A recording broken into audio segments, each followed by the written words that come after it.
Достар, сәлем. Татнюста қонақта қызықлы әңгемелер құраушы өзі ұлт, өзі бик қию. Әлбетте Лесная, яғни Олеся. Олеся, сәлем. Сәлем туғандарға дейбек. Әйе, сәлем туғандарға.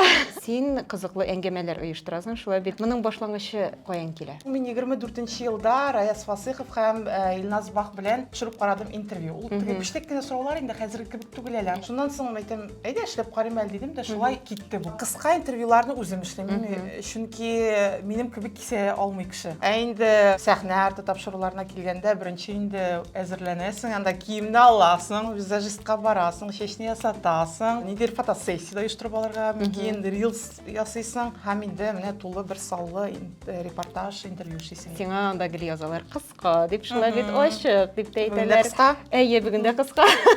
Менә бу синең күңел халәтеңме, әллә инде ниндидер фишка кертү ысулымы? Мин электән дә шулай киенәйдем. Теге блогер булмаганда да фигура булгач нишләп киенмәскә әле. Менә специально ясыннар өчен әле дип киенгән юк беркайчан да. Башта инде билгеле син бушка эшләгәнсеңдер, шулай бит. Хәзердә бушка эшлим әле күбесе. Ой. Бу нинди бәягә эшләнә? Шул 20-25.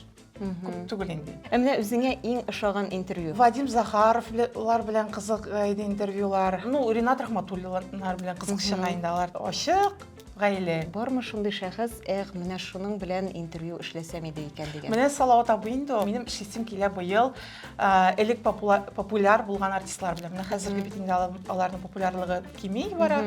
Кемнәр белән эшләмәячәксең? Син миңа үпкәләгән кешеләр бар. Мин бөтенесе белән эшләргә риза. Миңа менә үпкәләгән кешеләр бар. Теге мине черный спискка куйган, тик мәсәлән Вадим Захаров. Мин былтыр эшләдем репортажный ролик. Күп артистлар ала шушы Сабантуй гонорары күпме инде. Шунда мин аңа шалтыраттым да инде, ничә сумга эшлисең дип инде. Точный суммасын әйтмәде инде уларның. Һәм мин шунда әйтәм, 450-ме? Ну да, шулайрак диде дә инде. Моны куйсаң, мин сине черный спискка таган диде. Шулай булды да инде. Булды да. Ну мин тыктым инде. Вадим Захаровка сәлем. Вадим, давай черный спискка чыгар. Син ничектер һәр вакыт позитивлыкны саклыйсың? Бу ничек эшләнә?